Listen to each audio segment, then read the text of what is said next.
Que Dios les bendiga. Esperamos que Internet, que a esta hora mejora un tanto, se comporte bien, que Internet sea razonable en este día. Vamos a hablar de un tema que es importante dentro de estos temas que se están. Hoy día vi una refutación a un debate y hoy día veo en un canal, los veo trenzados nuevamente con el mismo tema. Y el tema es el purgatorio. Este tema lo voy a hacer, yo creo, va a ser en varias tandas. Va a ser en varias tandas. Yo creo que este tema, para poderlo explicar completo, me va a llevar a lo menos unos 5 o 6 videos, de tal manera que espero que esto llegue a muchos, que esto voy a tratar de ser lo más claro posible, y ver la forma en que poder explicarlo. A veces es un tema complejo para la Iglesia Católica, tratar de explicar bíblicamente algo que no está en la Biblia. Hoy día voy a abarcar puntos que son muy generales. Voy a tratar algunos puntos y mañana voy a empezar ya a profundizar haciendo el análisis de Corintios, el otro texto que habla de los jueces, de ponerse a cuentas con el adversario. Vamos a hacer exégesis bíblica de todo eso. Vamos a analizarlo también. La Iglesia se toma en algunos textos del libro de Macabeos, que son libros apócrifos no inspirados por varias razones, también las voy a detallar en su momento, y ellos intentan descubrir el purgatorio donde sea. Si la Iglesia cree que sus muertos, me imagino que hasta los papas piden que el pueblo rece por ellos y pague indulgencias, cree que están sufriendo. El catolicismo romano no puede salvar ni a su propia gente, ni a sus propios feligreses, ni a sus propios. Está confiado para su salvación una de estas dos posibilidades. Primero, cada respecto a la forma en que una persona es salvada, y en segundo lugar, que un papa para que pueda obtener la salvación. Enfrentemos la verdad. Y la Biblia no está equivocada. Y posiblemente usted no es mejor católico que los papas. La maravillosa y buena noticia es que Dios ofrece salvación en su Hijo para los pecadores que no la han alcanzado. Por favor, usted reciba el regalo de Dios. La salvación, como leímos antes, hemos dicho varias veces, es el regalo de Dios para nosotros. Y todo lo que debemos hacer para recibir un regalo es aceptarlo. Así de sencillo, aceptarlo. Efesios capítulo 2, versos 8 y 9 nos habla de esto. Aceptar el regalo de salvación que Dios nos da significa aceptar a su Hijo, porque esta es la declaración de Dios, que nos ha dado la vida eterna, la cual está en su Hijo. El que tiene al Hijo tiene la vida. El que no tiene al Hijo no tiene la vida, nos dice 1 Juan capítulo 5, verso 11 al 12.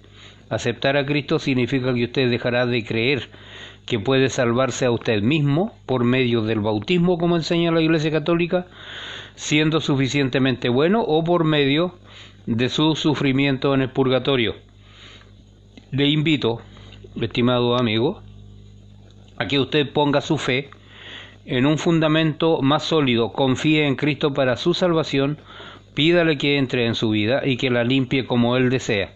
Si lo hace usted así, de esta forma, Dios ya no lo verá con sus pecados, sino que por el sacrificio propiciatorio de Cristo.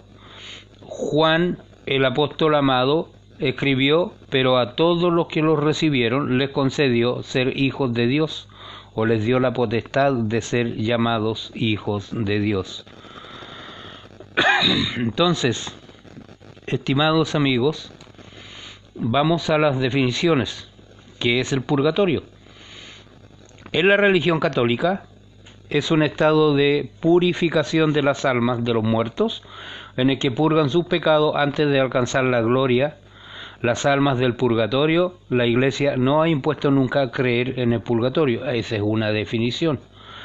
Pero la Iglesia Católica, desde los concilios de Florencia, el año 1439, y de Trento, cuya primera sesión empezó en el año 1545, y su tercera sesión, que terminó el año 1563, ha enseñado que existe un lugar llamado el purgatorio, y este lugar es para la purificación de los que son salvos, pero no han sido santificados. Catecismo número 1030. Dice así: los que mueren en la gracia y en la amistad de Dios, pero imperfectamente purificados, aunque están seguros de su eterna salvación, sufren después de su muerte una purificación a fin de obtener la santidad necesaria para entrar en la alegría del cielo. 1031. La Iglesia llama purgatorio a esta purificación final de los elegidos, que es completamente distinta del castigo de los condenados. La base de su doctrina está en un pasaje en Segunda de Macabeos, uno de los libros apócrifos, y el texto de Mateo 12, verso 31-32. Mateo 12, 31 y 32 dice: por tanto os digo, todo pecado y blasfemia será perdonada a los hombres, mas la blasfemia contra el Espíritu Santo no le será perdonada. A cualquiera que dijere alguna palabra contra el Hijo del Hombre le será perdonado, pero el que hable contra el Espíritu Santo no le será perdonado, ni en este siglo ni en el venidero. Pero ellos dicen que existe un lugar llamado purgatorio que contradice este texto.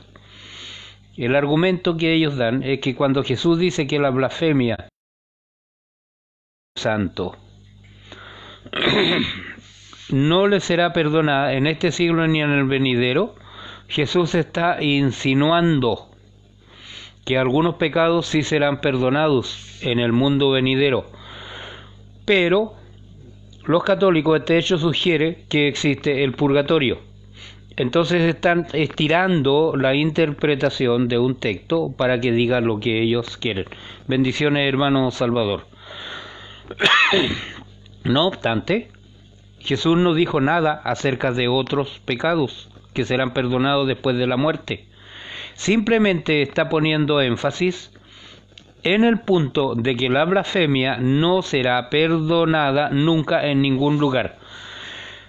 Vamos a analizar más adelante este tema y este texto. La doctrina del purgatorio no se puede deducir de este texto. Incluso el texto puede ser usado para comprobar lo contrario. Note que Jesús habla solamente de dos lugares: en este siglo y en el siglo venidero. En este siglo y en el siglo venidero. No está mencionando un tercer lugar. Segunda de Macabeos, capítulo 12, 46, dice que Judas Macabeo hizo expiación por los muertos para que fueran liberados sus pecados. Como dijimos antes, los protestantes, evangélicos, separados, como nos quieran llamar, no aceptamos los libros apócrifos como inspirados, por lo tanto no podemos aceptar este texto como evidencia del purgatorio. En todo caso, el texto no menciona el purgatorio como un tercer lugar de existencia después de la muerte. hago notar que este video solo es introductorio y que vamos a estar ampliando en próximos videos todo este tema. La doctrina del purgatorio parece ser un esfuerzo de evitar un concepto falso que puedan tener algunos de un Dios injusto. Y probablemente piensan que es más justo de parte de Dios el dar una segunda oportunidad. Y esto podría ser un consuelo para algunos, pensar posiblemente no haya sido suficientemente bueno para ir al cielo, pero tampoco merezco el infierno. Dios tendrá misericordia, por lo menos puedo ir al purgatorio y después de ser purificado iré al cielo. Sin embargo, el purgatorio también puede producir mucho temor. Imagínese pasando miles de años allí, en un lugar desconocido. ¿Cómo será? Es un consuelo mucho más grande saber, tener la seguridad plena de que yo tengo la vida eterna y puedo ir a estar con el Señor inmediatamente, después de mi transformación o después de mi muerte. La Escritura no enseña nada acerca de una segunda oportunidad después de la muerte. Esto es algo que mis amigos católicos no van a poder demostrar, y hay muchas oportunidades durante la vida de arrepentimiento. Los pasajes que hablan de juicio, como Mateo 25, no sugieren que haya un tercer lugar, solo mencionan dos: el cielo y el infierno. Además, el libro o el autor de la carta a los hebreos indica que no hay una segunda oportunidad. Hebreos 9:27 dice: y de la manera que está establecido para los hombres que mueran una sola vez y después de esto el juicio. El ladrón en la cruz con Jesús había sido buen candidato para el purgatorio en el esquema católico, porque no había recibido los sacramentos, como dicen ellos. Tampoco habría tenido tiempo para hacer penitencia o buenas obras, pero manifestó fe en Jesús. ¿Qué le dice Jesús? Hoy estarás conmigo en el paraíso. Y esto puede ser interpretado de varias maneras. Recuerde que no habían puntos, signos de puntuación, y depende de dónde coloquemos una coma. Este mismo texto, de cierto te digo, hoy estarás conmigo en el paraíso, puede significar dos cosas. Primero, que sea inmediata. De cierto te digo, si coloca la coma ahí, hoy estarás conmigo en el paraíso. Pero también puede significar, y yo me inclino más por la segunda, si la coma está puesta en otro lugar, de cierto te digo, hoy estarás conmigo en el paraíso. ¿Por qué mejor la segunda? Porque Jesús no fue inmediatamente al lugar celestial llamado paraíso. Por lo tanto, si Jesús le dijo, de cierto te digo que hoy estarás conmigo en el paraíso, habría estado mintiendo. Bendito sea el Señor. Ya que era su fe que abrió la puerta del perdón y la salvación, como este ladrón, la fe que manifestó en Jesús, no necesitaba algo como el purgatorio, porque ya había sido purificado. También hay algo que está relacionado con el purgatorio, que son las indulgencias. Está relacionada con el purgatorio y con la penitencia. Esta doctrina fue lo que más molestó a Martín Lutero en su época. La práctica de estas indulgencias ha cambiado desde el siglo XVI, pero básicamente la doctrina es la misma. Los católicos enseñan que cada pecado tiene consecuencias dobles. Primero el castigo eterno y el castigo temporal. Cada pecado tiene su culpa y sus consecuencias. El castigo temporal no es venganza de parte de Dios, sino que surge en forma inevitable de la naturaleza del pecado. Y las indulgencias, según la doctrina católica, liberan a las personas de estas consecuencias temporales. Aunque el pecado haya sido perdonado, todavía hace falta remover este castigo. ¿Qué son las indulgencias? Numeral 1471. La indulgencia es la remisión ante Dios de la pena temporal por los pecados ya perdonados en cuanto a la culpa que un fiel dispuesto y cumpliendo determinadas condiciones consigue por mediación de la Iglesia. Todo fiel puede lucrar para sí mismo o aplicar para los difuntos. O sea, la Iglesia como decimos vulgarmente, está coimeándonos para poder sacar a nuestros deudos de ese lugar de penitencia, según ellos, o estado del alma, como lo definen otros católicos. Si alguien quiere obtener por sí mismo una indulgencia, lo puede hacer de varias maneras. Ferviente caridad, soportando pacientemente los sufrimientos y las pruebas de toda clase, o enfrentándose serenamente con la muerte, obras de misericordia y caridad. La oración y actos de penitencia, además de los que están vivos, pueden conseguir las indulgencias para los muertos para ayudarles en el purgatorio. La Iglesia reserva para sí la autoridad para otorgar las indulgencias. Analicemos este concepto. Es verdad que el pecado frecuentemente trae consecuencias naturales. Por ejemplo, un drogadicto sufre daño físico. Las guerras son consecuencia del egoísmo, la injusticia y el odio. Pero no tenemos ninguna promesa en la Biblia que diga que nuestro sufrimiento o nuestras buenas obras puedan remover estas consecuencias. Yo me imagino que cuando David se arrepintió de sus pecados, las consecuencias de esto lo persiguieron, a pesar de todo lo que hizo David, un arrepentimiento profundo y seguramente buenas obras. Entonces tenemos lo siguiente: si las indulgencias pudieran evitar el castigo temporal, entonces podríamos evaluar la vida espiritual de una persona por la cantidad de sufrimiento que experimenta y esperaríamos que la gente más justa sufriera menos. La Escritura indica que esto sería un error grave. Vemos muchos casos en la Biblia de personas buenas que sufren mucho. Cuando Jesús se acercó al hombre ciego, los discípulos le preguntaron lo siguiente: ¿quién pecó, este o sus padres? Juan 9:2. Pero el Señor contestó que ninguno tenía la culpa, que esto sucedió para que las obras de Dios se manifiesten en él, en el verso 3 de este capítulo. Job fue justo, pero sufrió como una prueba. Satanás desafió a Dios diciendo que Job le servía solamente por los beneficios que recibía, y Dios quería mostrarle que no era verdad. Los amigos de Job trataron de convencerle de que había hecho algo terrible para merecer el castigo, pero Job sabía que no era la razón y pedía a Dios una respuesta más clara. Dios finalmente tuvo que mostrarle a Job que había muchas cosas en este mundo que él no entendía, que Job no entendía. Aparentemente Dios quería llevar a Job a sacar la conclusión de que tampoco le correspondía saber por qué sufría. Dios no quiso darle o decirle la razón. Habría invalidado la prueba. Job tenía que sufrir sin saber la razón y todavía tenía que seguir siendo fiel al Señor. Esta era la única manera de probarle a Satanás que Job servía a Dios por amor y no por interés. También observamos frecuentemente a gente muy pecaminosa que prospera y no sufre tanto como los demás. Dios les tiene misericordia a pesar de su pecado.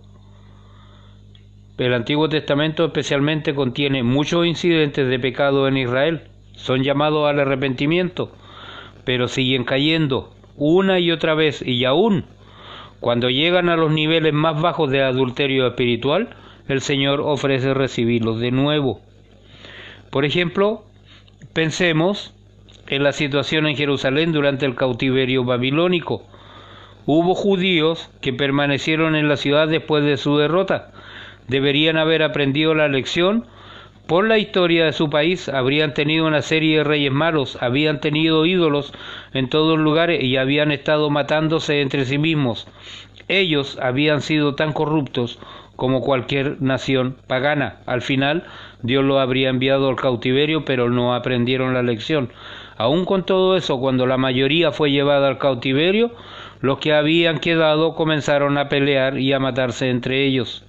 Un grupo quería irse a Egipto. En el camino le pidieron a Jeremías una palabra del Señor, diciendo que iban a obedecer lo que fuera. Cuando leemos esto, podemos pensar que bueno. Finalmente aprendieron y van a ser fieles. Sin embargo, ¿qué pasó? Jeremías contestó que Dios decía que no deberían ir a Egipto. ¿Y qué dijeron ellos? Dijeron: no, estás mintiendo. Jeremías 42 y 43. Este debe ser el nivel más bajo en toda la historia de Israel. Lo increíble es que aún en este momento patético, Dios mostró misericordia cuando merecían ser borrados de la faz de la tierra. El Señor les permitió que fueran a Egipto y después permitió que un remanente volviera a Jerusalén, y 400 años más tarde mandó a su Hijo Jesucristo a morir en la cruz por su pueblo. Esto, estimados amigos, es gracia de Dios. Que Dios nos ayude. Entonces, vamos viendo,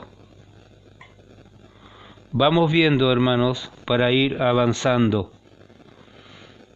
¿Qué dice la Biblia acerca de esta doctrina?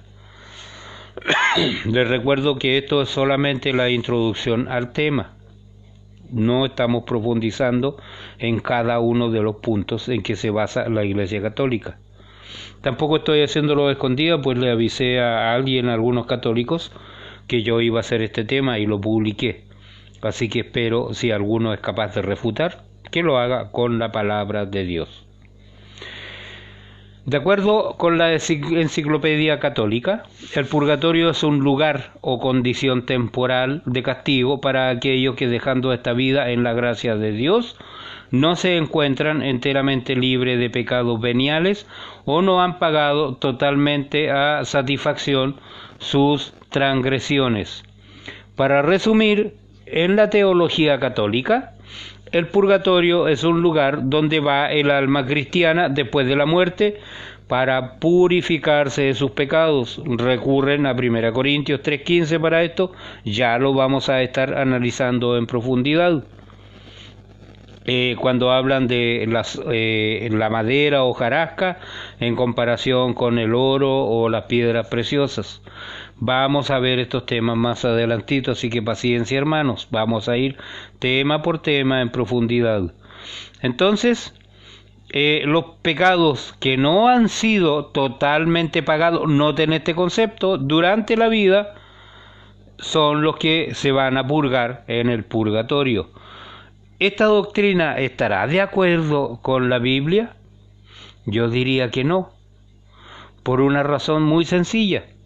Jesús murió para pagar la pena por todos nuestros pecados. Romanos capítulo 5, verso 8. Isaías 53:5 declara: mas el herido fue por nuestras rebeliones, molido por nuestros pecados, el castigo de nuestra paz fue sobre él, y por su llaga fuimos nosotros curados.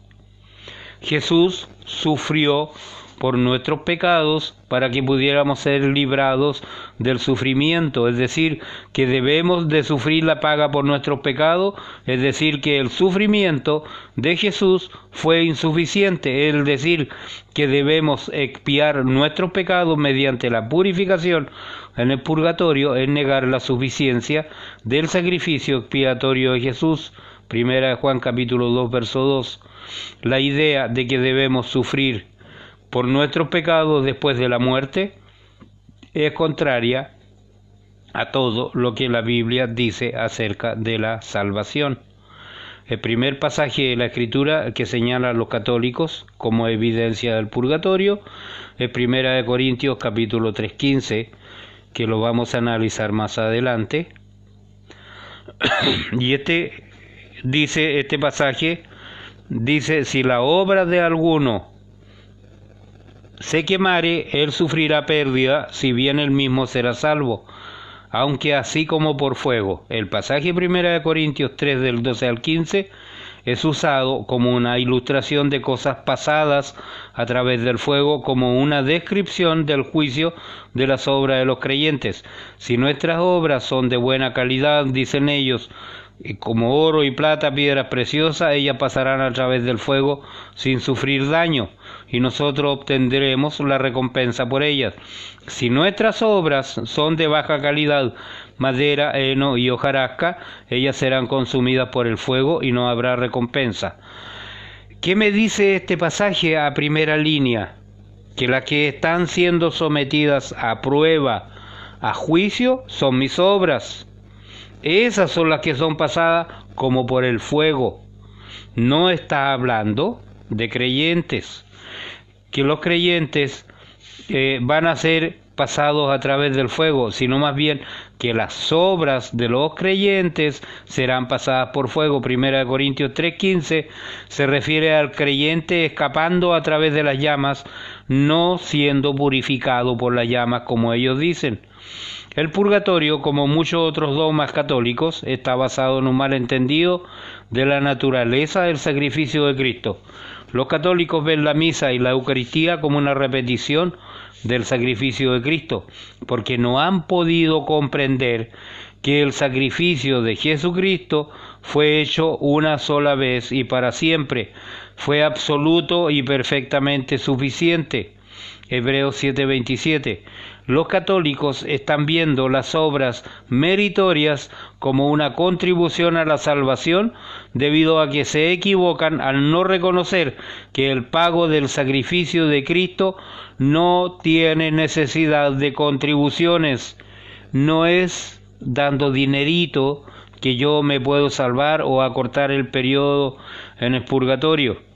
Acusan a muchos pastores, y con razón, de trabajar por los diezmos y por las primicias, pero ellos están lucrando con el temor de la gente también, cobrando dinerito para sacarlos del infierno o del purgatorio.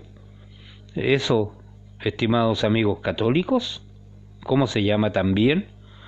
Entonces, de igual manera, el purgatorio está siendo entendido por los católicos como un lugar de purificación en preparación para el cielo, porque ellos no reconocen que por el sacrificio de Jesucristo ya fuimos limpiados, declarados justos, perdonados, redimidos, reconciliados y santificados.